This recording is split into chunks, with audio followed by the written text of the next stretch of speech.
Hello everyone, আমার YouTube চ্যানেলে তোমাদের সবাইকে স্বাগত জানাই। আশা করি তোমরা সবাই সুস্থ আছো, ভালো আছো। ক্লাস 6 বাংলা তোমাদের সাথে আজকে আমি আলোচনা করছি দ্বিজেন্দ্রলাল রায়ের লেখা বঙ্গ আমার জননী আমার কবিতাটি। একদম লাইন ধরে ধরে আলোচনা করব, সেই জন্য ভিডিওটাকে কেউ স্কিপ না করে পুরো দেখতে থাকো। আলোচনা করছি বঙ্গ আমার জননী দ্বিজেন্দ্রলাল রায়ের লেখা। কবিতাটি পড়ে বুঝতেই পারবে তোমরা এটা একটা দেশপ্রেমমূলক কবিতা। তার কবিতায় এই যে কবিতার মধ্যে দেশ জননীর প্রতি শ্রদ্ধা, ভালোবাসা আর দেশভক্তি কিন্তু প্রকাশ পেয়েছে। কবি তার মায়ের কবি যেন তার মায়ের দুঃখ দেখে দুঃখিত হয়েছেন। আমরা এটা পড়ে নিই, তাহলে আলো বুঝতে সুবিধা হবে। বঙ্গ আমার জননী আমার ধাত্রী আমার আমার দেশ, কেন গো মা তোর শুষ্ক নয়ন, কেন গো মা তোর রুক্ষ কেশ, কেন গো মা তোর ধুলায় আসন, কেন গো মা তোর মলিন কেশ, ৩০০ কোটি সন্তান যার ডাকে উঠছে আমার দেশ। আমরা দেখতে পাচ্ছি কবি এখানে বঙ্গভূমিকে জননী আমার, ধাত্রী আমার রূপে কিন্তু সম্বোধন করেছেন। তিনি মায়ের কাছে জানতে চেয়েছেন কেন তিনি রুক্ষ কেশী, কেশ মানে আমরা জানি চুল, কেন তিনি মলিনা। বঙ্গ জননীর কাছে কবির জিজ্ঞাসা ৩০ কোটি পুত্র যাকে আমার দেশ তথা মা রূপে সম্বোধন করেন, আজ কেন তার আসন ধুলায় লুটিয়ে পড়েছে। উদিল যেখানে বুদ্ধ আত্মা মুক্ত করিতে মোক্ষদ্বার, আজি জুড়িয়া অর্ধ জগৎ ভক্তি প্রণত চরণে যার।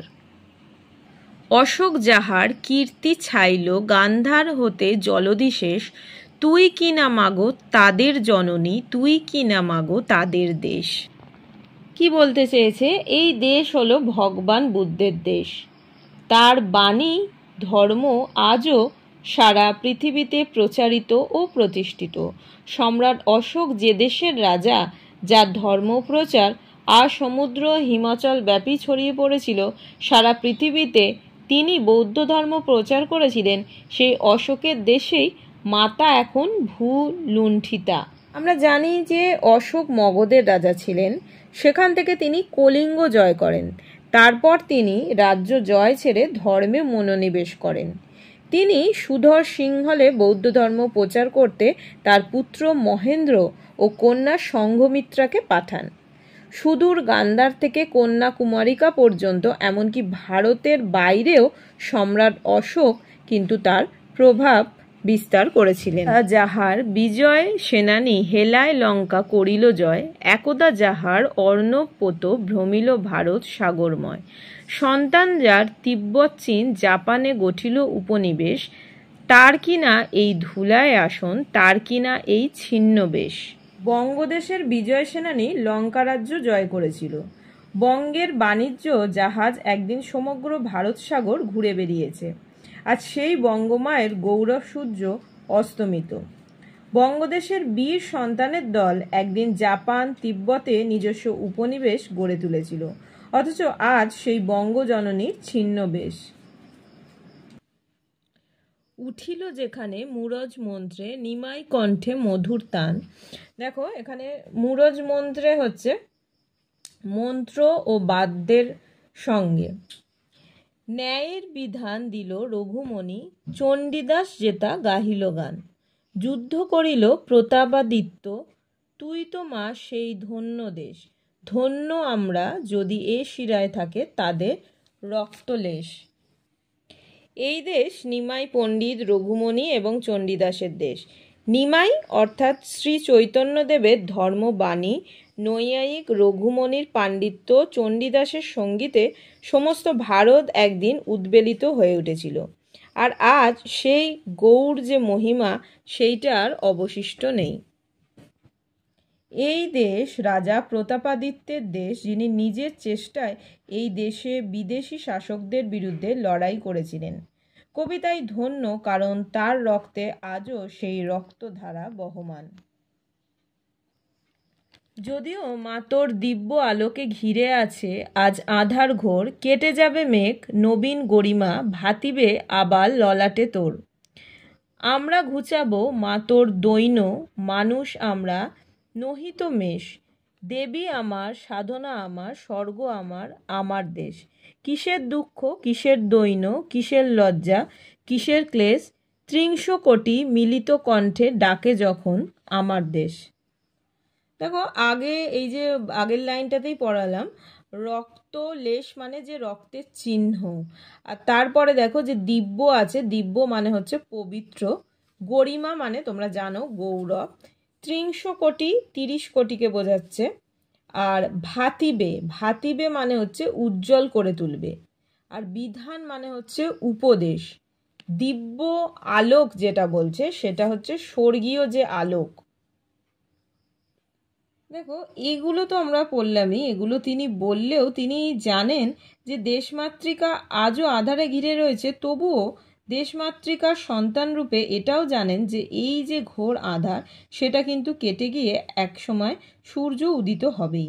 একদা মাতা সেই গৌরব আসে, সেই যে গৌরব আসন সেটা ফিরে পাবেন, তার সন্তানরাই তাকে এগুলো ফিরিয়ে দেবেন। তাই কবি দেশমাতৃকাকে বলেছেন যে তিনি যেন দুঃখিত না হন, লজ্জিত না হন, কেননা তার যে 30 কোটি সন্তান একসাথে তাকে আমার দেশ বলে সম্বোধন করেছেন, অতএব তিনি সদা পূজিত হয়েও শ্রদ্ধার আসনে বিরাজমান থাকবেন। তাহলে আমরা দেখতে পাচ্ছি যে কবি বঙ্গজননীকে কল্পনা করেছেন একটা জ্যোতির্ময়ী মূর্তিতে, যা এক পবিত্র আলোকে ঘিরে রয়েছে। কিন্তু ইংরেজ শাসনে বঙ্গজননীর দুঃখ দুর্দশা দেখে কবির হৃদয় আকুল হয়েছে। তিনি বঙ্গজননীর কষ্টে অত্যন্ত কাতর হয়ে পড়েছেন। পরাধীনতার শৃঙ্খলে বঙ্গজননী আজ শৃঙ্খলিত, তাকে আজ আধার ঘিরে রয়েছে, তার সেই দিব্য আলোক আজ আধারে ঢাকা পড়েছে, তার গৌরব অস্তমিত ও তার দুর্দশার কোনো সীমা নেই। তার হৃদয় আজ দুঃখে ভারাক্রান্ত।